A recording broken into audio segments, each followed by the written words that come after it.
মহান আল্লাহ রাব্বুল আলামিনের কাছে আমরা অসংখ্য অগণিত আমরা শুকরিয়া আদায় করি। তিনি আপনাদেরকে আমাদেরকে অত্যন্ত দয়া করে মেহেরবানি করে প্রতি সপ্তাহে নিয়ে এবারও আল্লাহর ঘর পবিত্র স্থান মসজিদে আসা এবং বসা যে সুযোগটুকু মহান আল্লাহ দান করেছেন, আমরা কলিমত শুকর আদায় করি সবাই বলে আলহামদুলিল্লাহ।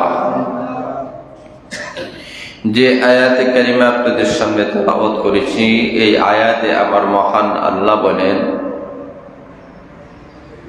যে তোমরা ওই কাবা ঘরের রব যিনি, তার গোলামি করো। যিনি কাবা ঘরের রব, আল্লাহর গোলামি করলে কি পুরস্কার হবে? আল্লাহ আমাদের সামনে দুইটা পুরস্কারের কথা আল্লাহ তুলে ধরেছে। এই আয়াতের মধ্যে এই দুইটা পুরস্কারের কথা আছে। বিভিন্ন আয়াতে আল্লাহ বিভিন্ন পুরস্কারের কথা আল্লাহ আলোচনা করেছে। আল্লাহ রাব্বুল আলামিনের আসল উদ্দেশ্যটি হলো আমরা যেন আল্লাহর গোলাম হয়ে যাই। বান্দার সম্পর্ক যখন আল্লাহর সাথে হয়ে যায়, এই বান্দার দাম কমে না বাড়ে। আল্লাহ বলে যে কোনো জিনিসের সাথে যে কোনো জিনিসের সম্পর্ক হলে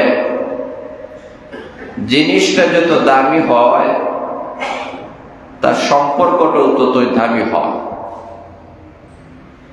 আল্লাহ বোঝাতে চায় যে আমি আল্লাহ হলাম খালিক, আমি আল্লাহ হলাম মালিক, আমি আল্লাহ হলাম রাজ্জাক, আমি আল্লাহ হলাম যুল কুওয়াতিল মাতিন। আমি আল্লাহর সাথে তোমাদের একটা সম্পর্ক হক। আর বান্দা যখন আল্লাহর সাথে একটা সম্পর্ক করে, গোটা পৃথিবীটা তার হয়ে যায়। এই কারণে আল্লাহওয়ালা যারা, এদের জীবনটাই অন্যরকম। কেমন ভাবে? যেমন লক্ষ্য করে দেখেন, খাজা উসমান হারুনি রহমতুল্লাহ আলাইহি যুগ শ্রেষ্ঠ একজন আল্লাহর ওলি ছিলেন। উনি একদিন ঘোষণা করলেন যে রে আমার মুসল্লিরা, তোমরা যারা আজকে আমার সাথে এশার নামাজ জামাতের সাথে আদায় করেছো, তোমরা যদি ফজরের নামাজও আমার সাথে জামাতের সাথে নামাজ পড়তে পারো, তো ইনশাআল্লাহ মহান আল্লাহ আমাদেরকে জান্নাতের মেহমান বানায় দিবেন। তবে এই কথাটা আর কারো কাছে শেয়ার করতে পারবা না, গোপন রাখবা, বললেই সমস্যা।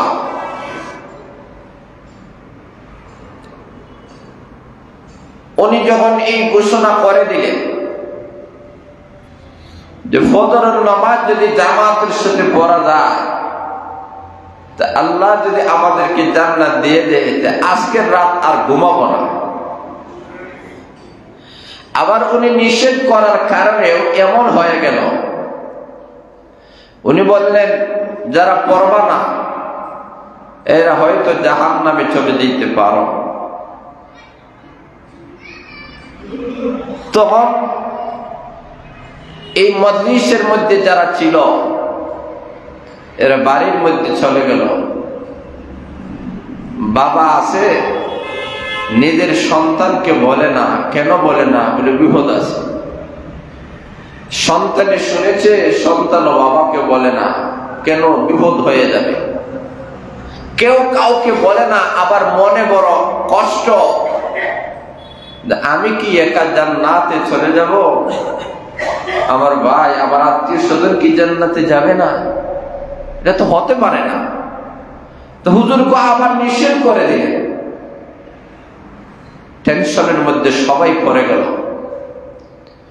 আর এই মজলিসের মধ্যে ছোট একটা বাচ্চা ছিল, যার নাম মঈনুদ্দিন চিশতি রহমতুল্লাহি আলাইহি। উনি কি করেন, এশার নামাজের পর ফজরের আগ পর্যন্ত গোটা এলাকার মানুষকে জানাইয়া দিলেন যে ফজরের নামাজ যদি জামাতের সাথে পড়তে পারো তাহলে একটা সুসংবাদ আছে। এমনি লক্ষ্য করে দেখেন, ফজরের নামাজের মধ্যে ওই পরিমাণ মুসল্লি হয়ে গেল। উনি বলেন ইতিপূর্বে তো এত মুসল্লি ফজরের নামাজে কখনো হয় নাই, তাহলে এত মুসল্লি কিভাবে হয়ে গেল? কে আছো এই মজলিসের মধ্যে এমন কে যে এলাকার মানুষদেরকে এই ঘোষণা তোমরা দিয়ে দিলা, জানাইয়া দিলা, আমি নিষেধ করেছিলাম? সমস্ত মুসল্লিরা বলে হুজুর, আপনার কথা শোনার পরে আমরা বাড়িতে গিয়া ঘুমাই নাই, আমরা ফজরের নামাজের অপেক্ষায় ছিলাম কখন আযান হবে, জামাতের সাথে শরীক হব। আমরা তো কাউকে ঘোষণা দেই নাই, কাউকে জানাই নাই। উনি বলেন এটা হতে পারে না, বিনা ঘোষণায় এত মানুষ সমবেত হবে, এটা কখনো মেনে নেওয়া যায় না, বিশ্বাস করা যায় না। এমনি ওই ছোট বাচ্চা সাহস করে ডাক দিয়ে বলে, আল্লাহর ওলি গো, আমি এলাকার সকল মানুষকে জানাইয়া দিয়েছি সবাই যেন ফজরের নামাজে শরীক হয়ে যায়, কারণ আজকের ফজরের নামাজ পড়লে আশা করা যায় মহান আল্লাহ জান্নাতের মেহমান বানাইয়া দিবে। উনি বলেন তুমি যে ঘোষণা দিলা, জানাইয়া দিলা, আমি না নিষেধ করেছি, এখন তো তোমার উপরে বিপদ, তুমি না জানি জাহান্নামী হয়ে যাও কিনা।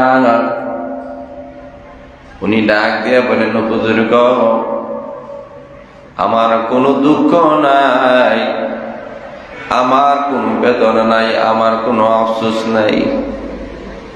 আমি একজন মঈনুদ্দিন চিশতি যদি জাহান্নামে চলে যাই, আর মহান আল্লাহ যদি গোটা এলাকার মানুষকে যদি জান্নাতি বানায়া দেয়, আমার কোনো আফসোস নাই, আমার কোনো অনুশোচনা নাই। আমি মঈনুদ্দিন চিশতির অন্তরে এই পরিমাণ উম্মতের দরদ যে আমার মাধ্যমে যেন গোটা এলাকার মানুষেরা জান্নাতের মেহমান হয়ে যায়।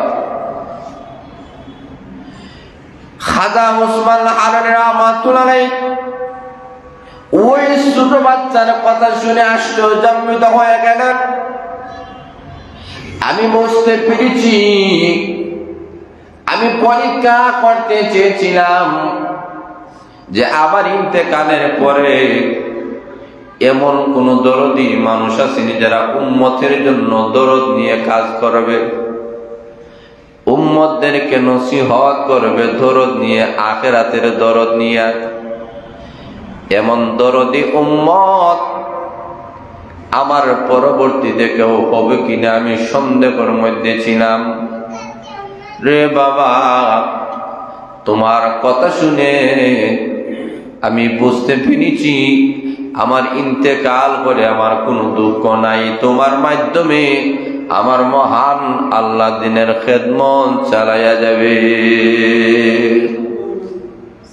ঠিকই দেখা গেল খাজা উসমান হারানী রাহমাতুল্লাহ ইন্তেকালের পরে মঈনুদ্দিন চিশতি রাহমাতুল্লাহ আলাইহি এত বড় শ্রেষ্ঠ আল্লাহর ওলি হয়ে গেলেন যে উনার চেহারা দেখে একজন দুইজন নয় 60 লক্ষ কাফির কলমা পরে মুসলমান হয়ে যায়। শুধুমাত্র ওনার চেহারাটা দেখে 60 লক্ষ মানুষ মুসলমান হয়ে যায়। তো ওনার চেহারার মধ্যে আল্লাহ এমন নূর দান করেছিলেন। ঈমান এবং আমলের নূর ছিল। ঈমান আমলের নূর পাওয়ারটি এতই বেশি ছিল যে উনি কোনো ওয়াজ করেন নাই, নসিহত করেন নাই, শুধু চেহারাটা দেখছেন। চেহারাটা দেখার সাথে সাথে ৬০ লক্ষ বেঈমান কাফের কলমা পড়ে মুসলমান হয়ে গেছে। তাহলে বোঝা গেল এমন আল্লাহওয়ালা হওয়া দরকার। সত্যিকার অর্থে যদি আল্লাহওয়ালা হওয়া যায় তাহলে এই মানুষটাকে যদি আগুনে নিক্ষেপ করা হয় আগুনে জ্বলবে না। খাজা উসমান হারুন রহমাতুল্লাহকে আগুনের ভিতরে ঢুকাইয়া দেওয়া হলো। এমনি তাকাইয়া দেখা যায় আগুনের ভিতরে যায় নামাজের মধ্যে বসিয়া খাজা উসমান হারুন রহমাতুল্লাহ তাসবিহ পড়ে। নামাজ শেষ করে আগুন থেকে বাইর হয়েছে। খাজা উসমান হারুনি রহমাতুল্লাহ জ্বলা তো দূরের কোনা একটা পশম আগুন স্পর্শ করে না। এইরকমই তাদের আকীদা, বিশ্বাস ছিল আল্লাহর প্রতি কোন জিনিসে আমাদের কোনো ক্ষতি করতে পারে না যতক্ষণ পর্যন্ত আল্লাহর হুকুম না হয়। আগুনের প্রভাব ক্ষমতা হলো জ্বালাইয়া দেওয়া, কিন্তু সেই আগুনের মধ্যে যদি আল্লাহর হুকুম না আসে এই আগুন কখনো জ্বালাতে পারে না। পৃথিবীর কোন মানুষের ব্রেইনে বুদ্ধিতে ধরবে না আগুনের ফলে কেউ অজ্ঞত অবস্থায় আবার ফিরে আসবে। আগুনের ভিতরে ফলে আগুনটা এয়ার কন্ডিশন হয়ে যাবে, এটা পৃথিবীর কোন মানুষের ব্রেইনে বুদ্ধিতে ধরবে না। আল্লাহ বলেন লক্ষ্য করে দেখো ইব্রাহিম আলাইহিস সালামকে তো আগুনে নিক্ষেপ করা হয়েছিল, কিন্তু এই আগুনটা আমি মহান আল্লাহ এয়ার কন্ডিশন বানায় দিয়েছি। যারা বলেন সুবহানাল্লাহ, আগুন তাকে জ্বালায় নাই। এইভাবে আমাদের ধারণা বিশ্বাস হলো যে দাঁড়ালো শরীর নিচে পড়লে জবাই হয়ে যাবে, কিন্তু এটা বুঝতে হবে আল্লাহর হুকুম যদি না হয় দাঁড়ালো শরীর নিচে থাকার পরেও এই ছুরিটাকে কখনো কাটতে পারে না। যার বাস্তবতা হলো ইসমাইল আলাইহিস সালামের গলার মধ্যে বাবা তো ছুরি লাগাইয়া দিছে, দাঁড়ানো ছুরি, কিন্তু গলা কাটে কেন? এখানে আল্লাহর হুকুম ছিল না। এই কারণে আল্লাহওয়ালার দ্বারা এরা সব সময় চিন্তা করেন পৃথিবীর কোন জিনিসেও আমাকে লাভ করতে পারবে না, পৃথিবীর কোন জিনিসেও আমাকে লস করতে পারবে না, ক্ষতি করতে পারবে না। যদি আল্লাহ চান তাহলে পারেন। আল্লাহর উপরে পরিপূর্ণ তাওয়াক্কুল, যারা বলেন সুবহানাল্লাহ। আল্লাহর উপরে আস্থা রাখতে হবে, বিশ্বাস রাখতে হবে। পৃথিবীর কোন জিনিসের কোন ক্ষমতা। এই কারণে লক্ষ্য করে দেখেন আল্লাহওয়ালাদের কোন পেরেশানি নাই। আল্লাহওয়ালা যারা এদের সামনে রৌদ্র আসুক কোনো অসুবিধা নাই, বৃষ্টি আসুক, ঝড় তুফানে ঘর বাড়ি উড়াই আনে, কোন বিপদে তাদের মনকে বিগড়াতে পারে না। প্রচন্ড বৃষ্টি হয়ে গেল, আল্লাহওয়ালা দুর্বল ভুলকরটা যেন ভেঙে যাবে, চুরমার হয়ে যাবে, এক জায়গা থেকে আরেক জায়গায় নিয়ে যাবে। কিন্তু আল্লাহওয়ালা কোনো কষ্ট নাই, কোনো পেরেশানি নাই। এলাকার মানুষেরা বলে হুজুর গো একটু দোয়া করেন না, মহান আল্লাহ যেন বৃষ্টিটা বন্ধ করে দে, আর সহ্য হয় না, আমাদের অনেক জিনিসগুলা নষ্ট হয়ে যাইতেছে, এমনকি আপনার ঘর পর্যন্ত উড়াইয়া নিতেছে, আপনি কই থাকবেন, কি করবেন? উনি বলেন আমার কোনো পেরেশানি নাই, আমার আল্লাহর হুকুমে বৃষ্টি হইতেছে, আমার আল্লাহর হুকুমে বৃষ্টি বন্ধ হবে। বৃষ্টিটা যে হচ্ছে এটা তো আল্লাহর হুকুমে, বন্ধ হবেও আল্লাহর হুকুমে, আমার কি পেরেশানি আছে? সন্তান দিয়েছেন আল্লাহ, নিবেনও আল্লাহ। টাকার মালিক বানাচ্ছেন আল্লাহ, লস হয়েছে এটা করেছেন আল্লাহ, আমার কোনো পেরেশানি নাই। এই কারণে দেখবেন মানুষের যেই পরিমাণ ঈমান বেশি, ঈমান আমলের পাওয়ার যার বেশি, তার পেরেশানি কম, তার কোনো টেনশন নাই, কোনো জিনিসের দিকে তার তোয়াক্কা নাই, টেনশন নাই, কোনো পেরেশানি নাই। কারণ আমার জীবনে যা লস হওয়ার হক অসুবিধা নাই, এটাও তো আল্লাহর হুকুমের ভিতরে। যা লাভ হওয়ার হক কোনো অসুবিধা নেই। এই কারণে আমাদের আসল টার্গেট হলো আল্লাহর গোলামি করা, ইবাদত করা। খাঁটি ভাবে আল্লাহর গোলামি করে নাও, নিজে আল্লাহর গোলামি করো, মানুষদেরকে গোলামি শিক্ষা দাও। এই কারণে আল্লাহ ওয়ালাদের টার্গেট হলো মানুষদেরকে জাহান্নামের আযাব থেকে বাঁচানো। ইমাম হুসাইন রাহমাতুল্লাহ আলাইহি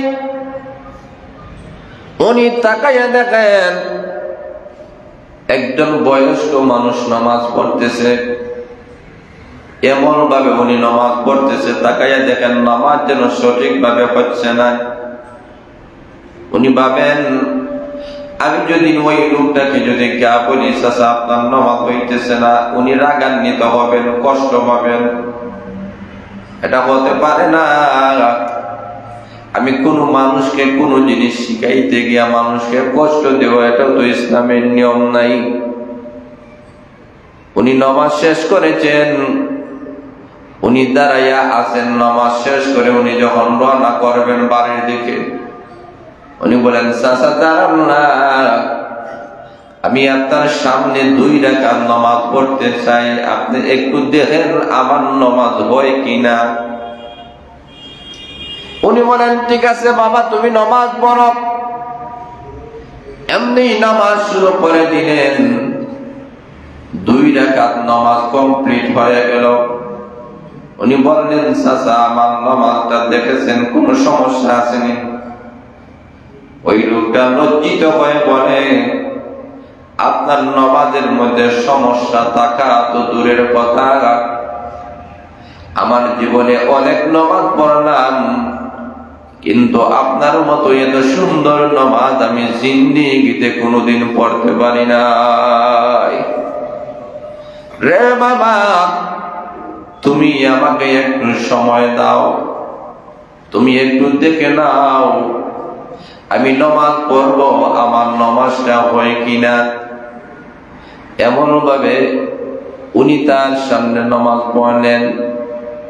লোকটা লজ্জিত হয়ে, লোকটা আশ্চর্যান্বিত হয়ে বলেন আপনি এত বড় ইমাম, আপনার বেলায় আল্লাহ নবী ঘোষণা করেছেন আপনি জান্নাতি, আপনি জান্নাতি মানুষ। কারণ ইমাম হুসাইন রাদিয়াল্লাহু তাআলাকে দুনিয়া থেকে আল্লাহ নবী জান্নাতের ঘোষণা দিয়েছেন।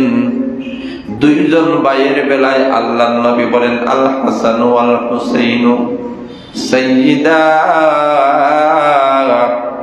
শাবাবি আহলিল জান্নাহ, হাসান আর হুসাইন জান্নাতের সমস্ত যুবকদের লিডার হবে। জোরে বলেন সুবহানাল্লাহ। আপনি জান্নাতি মানুষ, আপনার ভুল হওয়ার তো কথা নয়, আপনি আমাকে নামাজ শিক্ষা দেন। উনি সুন্দর করে ওই বয়স্ক মানুষটাকে নামাজ শিক্ষা দিলেন। এটাই ছিল আল্লাহ ওয়ালা মানুষের গুণ, আওসাফ। জোরে বলেন সুবহানাল্লাহ। এমন অনেক জান্নাতি মানুষের আলোচনা নবী সাহাবা কেরামের জিন্দেগির দিকে তাকান। সাহাবা কেরামের জিন্দেগি এক একটা কাজ আমাদের জন্য আদর্শ, আমাদের জন্য নমুনা। এই কারণে কাউকে যদি আপনি শিখাতে চান, আপনি তাকে ভুল ধরে তাকে শিখাবেন না, তাকে কৌশলগত ভাবে বুঝাইয়া তাকে শিখাবেন। এই কারণে আমাদেরকে অনেক কিছু শিখার মতো জিনিস আছে। আজকে আমরা নামাজ পড়ি, নামাজের মধ্যে যে সূরাগুলো আছে এই সূরাগুলো আমরা সহি শুদ্ধ ভাবে আমরা শিখব।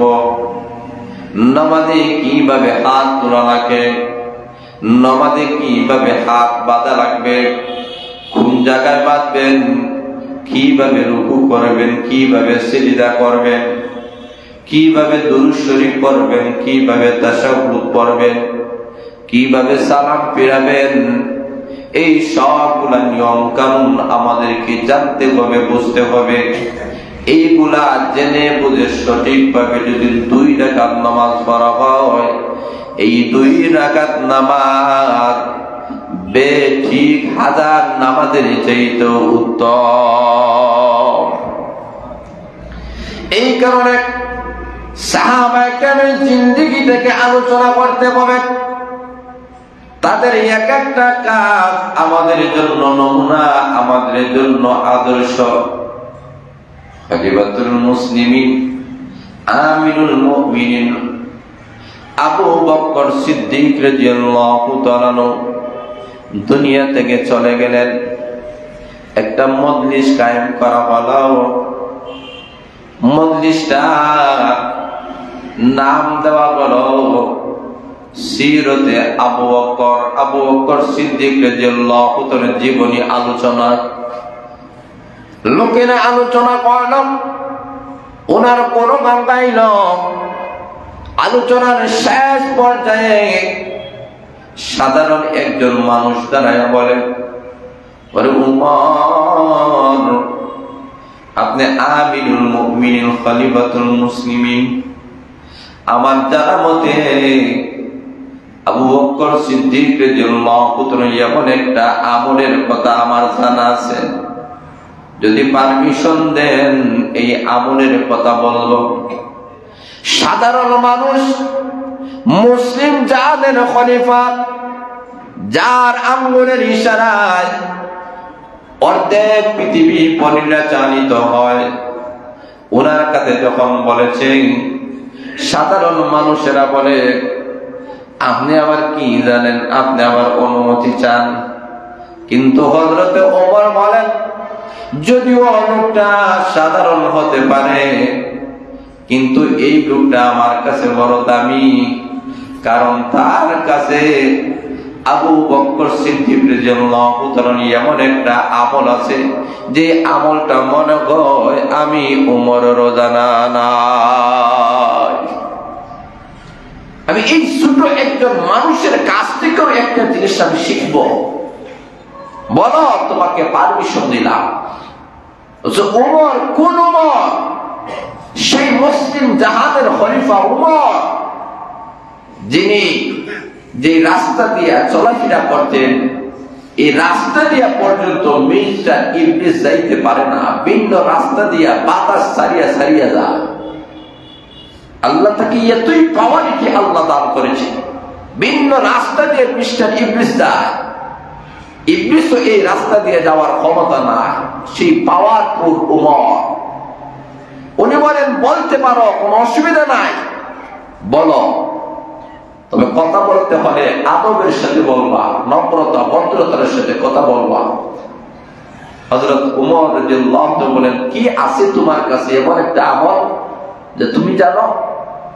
উনি বলেন, রে উমর, আমি দেখেছি খলিফাতুল মুসলিমিন আমিরুল মুমিনিন যখন রাষ্ট্রপ্রধান ছিলেন আবু বকর, তখন সকালবেলা উনি রওনা করতেন, কিছু হালুয়া নিয়ে উনি রওনা করতেন। বিকাল বেলা দেখা যায় তো এই হালুয়াটা ওনার কাছে নাই। কই নিয়ে যান, কাকে দেন, কে খায়, কি অবস্থা, বাকিগুলা আমার জানা নাই। উপস্থিত মানুষেরা বলে, এমন একটা কথা হইতে পারে? উনি হালুয়া বানাইয়া কই নিয়ে যায়, কারে খাওয়ায়, কই দেয়, বাকিগুলা জানো না? এমন কথা, অসমাপ্ত কথা বলার তো কোনো দরকার নাই। সবাই নাকুশ করে ফেললো, তার কথাটা মূল্যায়ন করলো না, কেউ তার কথার কোনো দাম দিল না, সাধারণ মানুষ। কিন্তু আমিরুল মুমিনিন বলেন, হতে পারে না, এই কাজটা আমাকে অবশ্যই করতে হবে। জোরে বলেন সুবহানাল্লাহ। এমনি উনি সকালবেলা হালুয়া বানাইয়া রাস্তার মধ্যে রওনা করেছেন। চলতে চলতে চলতে চলতে সন্ধ্যা হয়ে গেল। এমন একটা জায়গার মধ্যে গেলেন, গিয়া দেখেন একটা লোক অত্যন্ত দুর্বল। ওই লোকটা পঙ্গু লোক, বিকলাঙ্গ, যার হাত নাই, যার পাও নাই। কিন্তু লোকটা চোখ থেকে জোর করে পানি ফালাইতেছে, আর মনে কইতেছে, মনে হয় লোকটা সকাল থেকে সন্ধ্যা পর্যন্ত কোনো খানা খায় নাই, কেউ খানা দেয় নাই। উনি ওনার কাছে গেলেন, কাছে যাওয়ার সাথে সাথে লোকটার চেহারার মধ্যে একটা আনন্দ দেখা গেল। হযরত ওমর বলেন, আমার মনে মনে ধারণা করলো মনে হয় ওই লোকটার কাছে আমিরুল মুমিনিন খলিফাতুল মুসলিমিন আবু বকর মনে হয় এসেছেন। লোকটার কাছে গেলেন, কাছে যাওয়ার পরে দেখেন লোকটার মুখ থেকে দুর্গন্ধ আসতেছে। এই দুর্গন্ধের কারণে এলাকার কোনো মানুষেরা তারা দাঁড়ে যায় না, কাছে যায় না, অনেক দূরে থাকে। লোকটার হাত নাই, পাও নাই, ধরতে পারে না, চলতে পারে না। খলিফাতুল মুসলিমিন আমিরুল মুমিনিন তার কাছে গিয়া হালুয়াটা হাতে নিয়ে তার মুখের মধ্যে এইভাবে দিলেন। দেবার সাথে সাথে ওই লোকটা এমন বিকট ভাবে আওয়াজ দিল, চিৎকার দিল।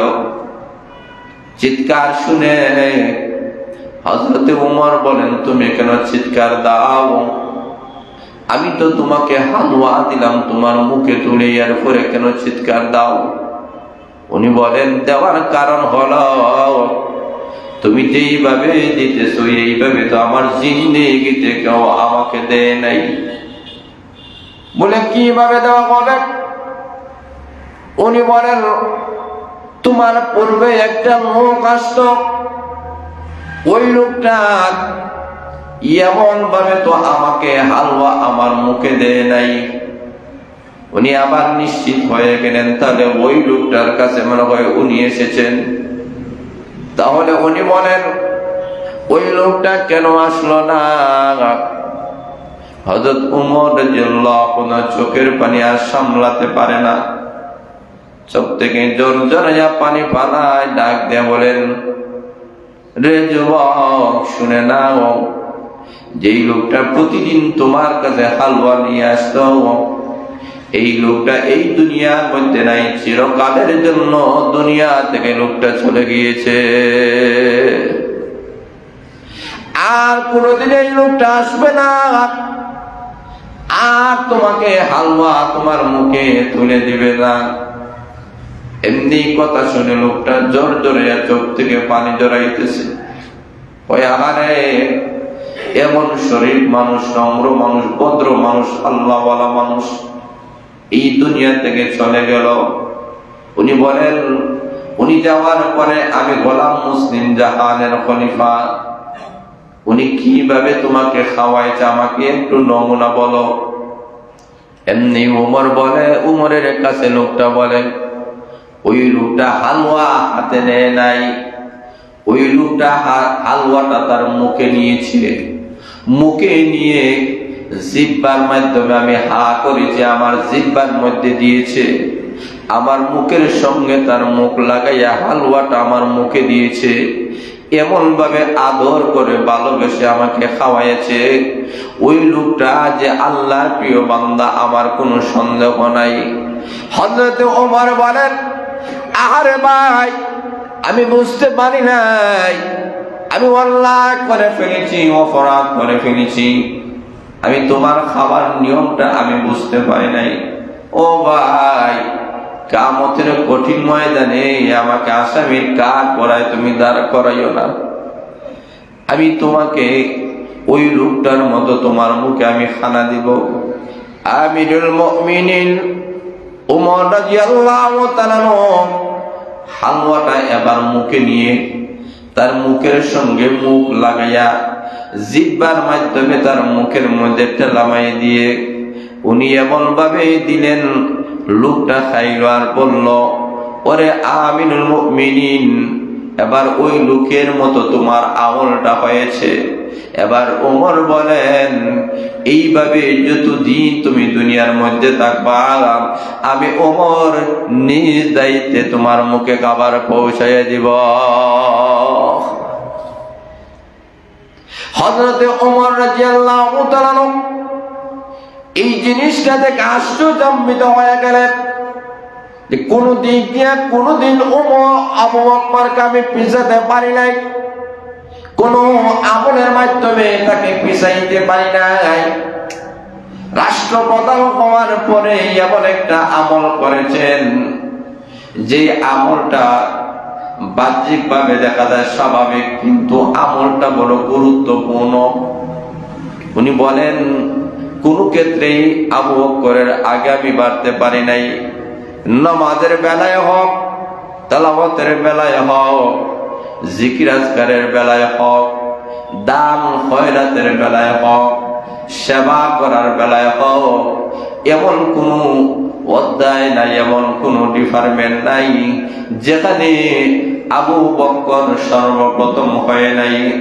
এই কারণে আল্লাহর নবী বলেন, উপস্থিত সাহাবায়ে কেরামের সামনে বলেন, রে আমার সাহাবায়ে কেরাম, তোমরা কি জানো জান্নাতের 8টা দরজা আছে। এক একটা দরজা এক একটা আমলের মাধ্যমে, এক একটা আমলের মাধ্যমে এক একটা দরজায় থেকে আহ্বান করবে। কোন মানুষকে একটা দরজা আহ্বান করবে, কোন মানুষকে 2টা, কোন মানুষকে 3টা। কিন্তু এমন একজন ব্যক্তি আছেন যেই ব্যক্তির জন্য জান্নাতের 8টি দরজা থেকে আহ্বান করবে, আমার দরজা দিয়ে তো আপনি প্রবেশ করে নেন। উপস্থিত সাহাবায়ে কেরাম প্রশ্ন করেন, ইয়া রাসূলুল্লাহ, ইয়া হাবিবাল্লাহ।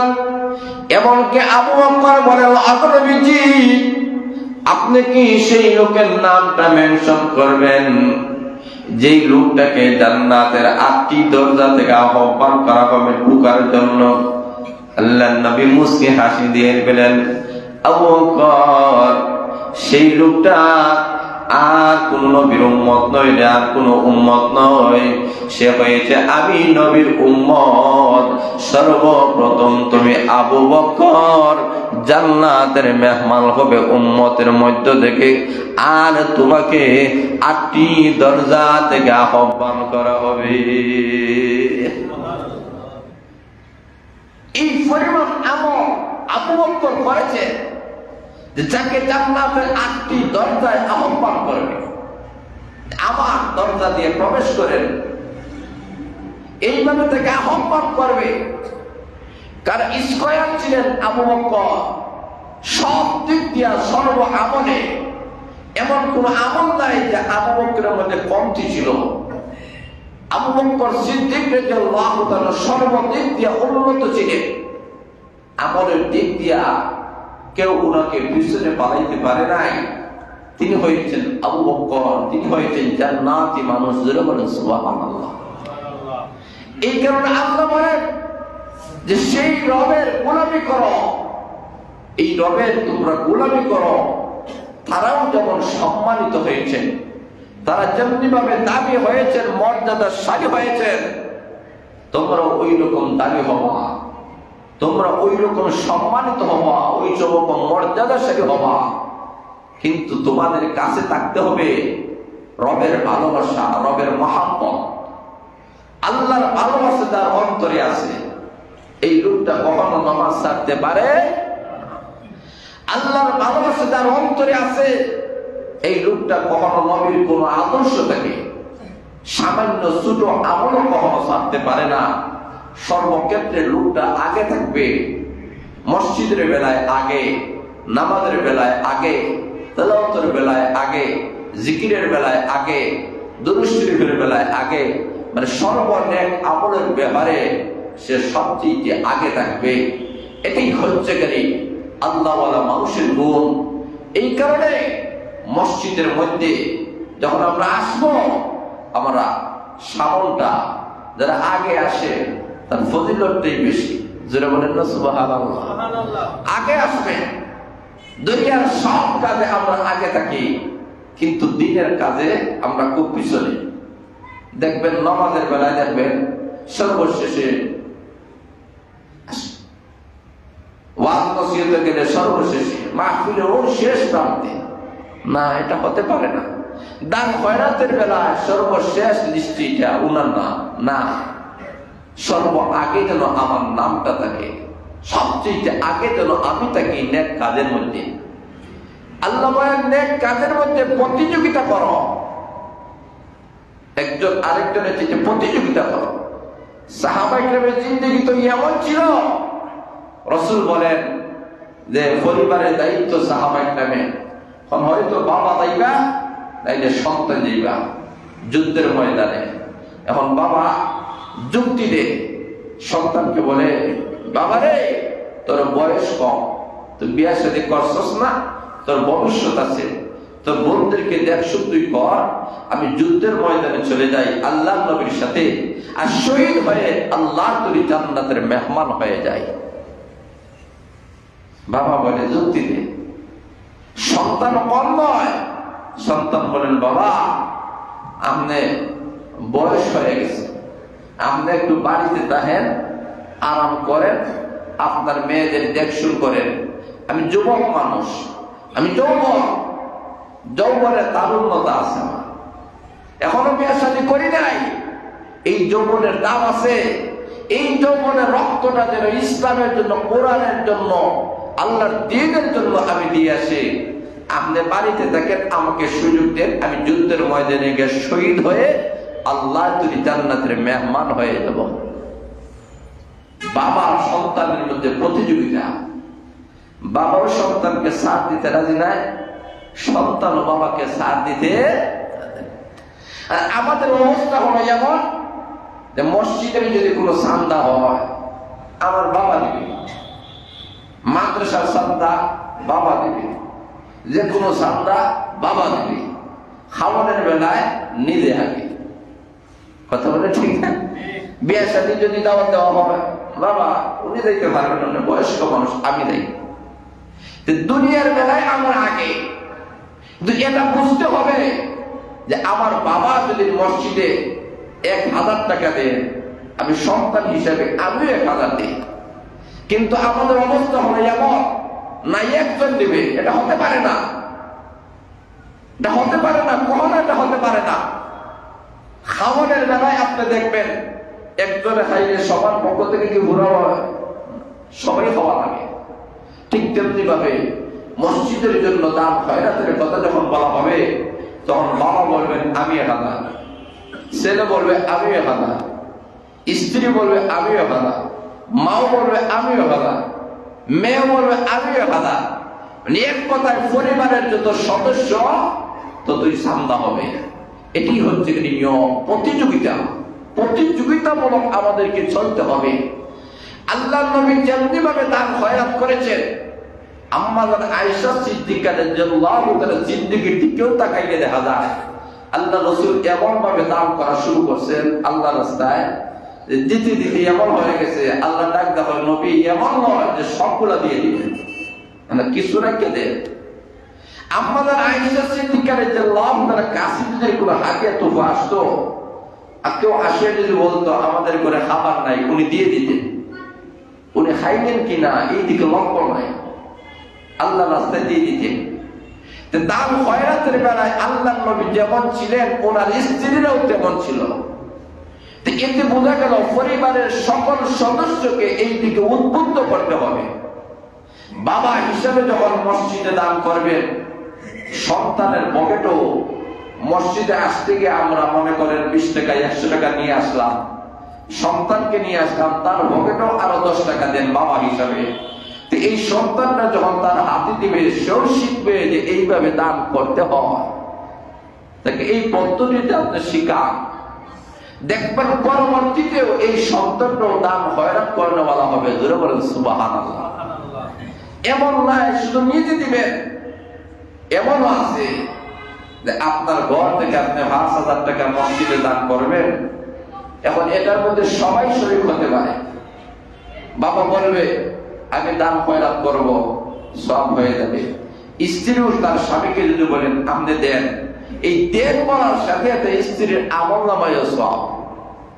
সন্তানও যদি বলে বাবা আপনি দেন, এই বলাটার কারণে সওয়াব। এই কারণে নেক কাজে সবাইকে শেয়ার করব, একজন আরেকজনকে প্রতিযোগিতামূলক আমরা নেক কাজে আগাইয়া যাব। এই নেক কাজে যে কোনো পিছনে হওয়া যায় না। একজন মানুষ লক্ষ্য করে দেখেন, ধনী আছেন, মসজিদে 50,000 টাকা দিতে পারেন, আরেকজন গরিব দিতে পারে না। তো এই লোকটা যদি বলেন ভাই আপনার টাকা পয়সা আছে, মসজিদের কাজ চলতেছে, আপনিও দেন, তো এই বলার কারণে আল্লাহ আপনার আমল নামায় সমান সওয়াব দান করবে। তাহলে বোঝা গেল নেক কাজের মধ্যে প্রতিযোগিতা করতে হবে, এটার মধ্যে অনেক সওয়াব আছে। আল্লাহর নবী বিশ্বনবী রাহমাতুল আলামিন সাহাবায়ে কেরামদেরকে এইভাবে শিখাইছেন, নিজের স্ত্রীদেরকে এইভাবে শিখাইছেন। আল্লাহ রাব্বুল আলামিন বলেন, ও দুনিয়ার মানুষেরা, আমি আল্লাহর রাস্তায় যদি তোমরা দান করো, দান করার দুইটা পদ্ধতি আছে। একটা হলো প্রকাশ্যভাবে, আরেকটা হলো গোপনীয়ভাবে।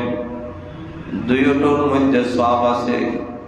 কিন্তু যারা গোপনীয়ভাবে দান করবে, ওয়ারাজুলুন তাসাদ্দাকা বিসাদাকাতিন ফাআফাহা হাত্তা লা তা'লামা শিমালুহু মা ইউনফিকু ইয়ামিনুহু। আল্লাহর নবী বলেন, এমন ভাবে দান খয়রাত করো, ডান হাতে দিয়েছে বাম হাতে টের পায় নাই। এমন ভাবে যদি দান খয়রাত করতে পারো, কিয়ামতের কঠিন ময়দানে মহান আল্লাহ আরশের ছায়ার নিচে স্থান করে দিবে। এই কারণে আমল এমন ভাবে করো মহান আল্লাহকে খুশি করার জন্য, রাজি করার জন্য। আল্লাহকে রাজি আর খুশি করার জন্য যদি করা হয়, এটা আল্লাহর দরবারে বড় দামি হবে। কিন্তু আমরা অনেক সময় আমলগুলা ইচ্ছা করে আমরা নষ্ট করে ফেলি। এই কারণে আমলগুলা কখনো নষ্ট করা যাবে না। যে আমলগুলা করব মহান আল্লাহকে খুশি করার জন্য করব। এই কারণে আল্লাহ বলেন, ওই কাবা ঘরের রবের তোমরা গোলামি করো, করলে তোমাদের দুইটা ফায়দা হবে। এক নম্বর হলো আল্লাযী আত'আমাহুম মিন জু'।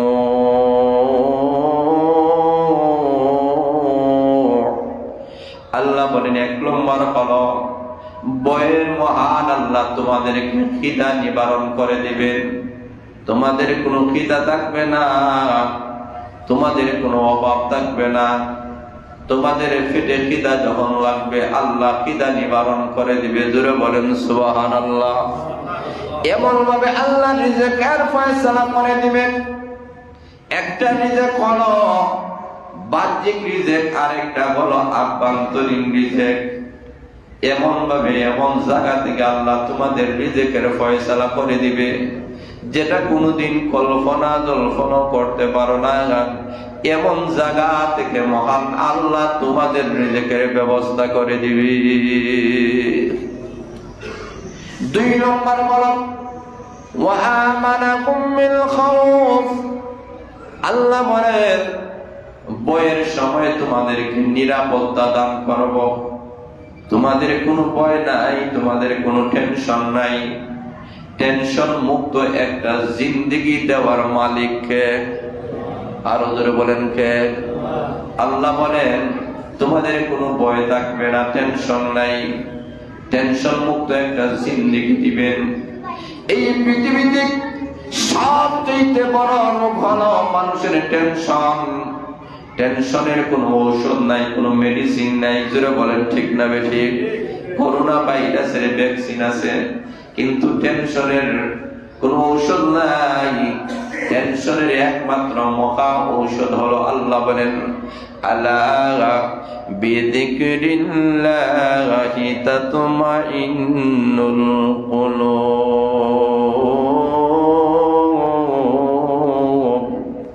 আল্লাহ বলেন, টেনশনের এক একমাত্র ঔষধ হলো আল্লাহর জিকির। যারা যত বেশি আল্লাহর জিকির করবে তার অন্তরের মধ্যে শান্তি আসবে, কোনো টেনশন আসবে না। এই কারণে যারা টেনশনওয়ালা বেশি, যাদের ঘুম আসে না, এরা বেশি বেশি করে আল্লাহর জিকির করবেন। আপনি লক্ষ্য করে দেখবেন যাদের ঘুম আসে না, আপনি বেশি বেশি করে তাসবিহ পড়ুন, সুবহানাল্লাহ সুবহানাল্লাহ সুবহানাল্লাহ 100 বার পড়ুন। যদি ঘুম না আসে 200 বার পড়ুন, 300 বার পড়ুন, 500 বার পড়ুন, তখন দেখবেন ঘুম চলে আসবে। হুজুর কিভাবে আসবে? কারণ শয়তান চাইবে না কোন মানুষ যেন আল্লাহর জিকির করুক, শয়তান অটোমেটিক ঘুম লাগাইয়া দিবে, তখনই ঘুম চলে আসবে।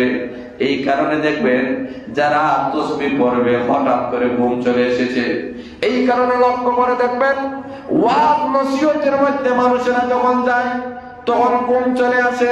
যারা বলেন ঠিক না বেঠিক? কিন্তু লক্ষ্য করে দেখেন যেই সমস্ত মানুষেরা ওয়াজ নসিহত শুনে এই জায়গার মধ্যে ঘুম আসে কেন? তার কারণ হলো এই জায়গায় আল্লাহর পক্ষ থেকে সকিনা নাজিল হয়ে যায়। সকিনা নাজিল হয় আল্লাহর পক্ষ থেকে, এই কারণে তার ঘুম আসে। কিন্তু গান বাজনা গেলে এমন আসেনি যে গান বাজনা গেছে আর এটা ঘুমাই গেছে? আসেনি? কথা বলে না, আসেনি? আপনারা না কর বোঝা যায় আপনারা গেছেন মনে। গান বাজনা গেলে তো ঘুম আসে না। কেন আসে না? তারও কারণ আছে। কারণ হলো বাথরুমে গেলে কেউ ঘুমায়নি। কথা বলে ঘুমায় কেন? এটা নাপাক জায়গা, এলে ঘুম আসে না। গান বাজনার মধ্যে গেলে এটা নাপাক জায়গা, শয়তান এই জায়গায় ঘুম লাগাই দেয় না, শয়তান জাগ্রত রাখে। এই কারণে গান বাজনা এইগুলা নাপাক, এইগুলার মধ্যে গেলে মন চঞ্চল হয়, ঘুম আসে না, ক্লান্তি আসে না। 3 রাত 7 রাত গুলাগুলি করার পরে গানে গেলে ঘুম আসে না। কিন্তু ওয়াজ নসিহত আসলে অটোমেটিক ঘুম আসে। এখানে আল্লাহর রহমত আছে, বরকত আছে, সকিনা নাজিল হয়। এই কারণে আমাদের সবার উচিত আমরা একমাত্র গোলামি করবো কার? যারা বলেন কার? আল্লাহ আপনাদেরকে আমাদেরকে সবাইকে যেন সঠিকভাবে আল্লাহর গোলামি করা আর মসজিদে বেশি বেশি করে দান খয়রাত করার জন্য আল্লাহ তৌফিক দান করেন। সবাই বলেন আমিন। মসজিদের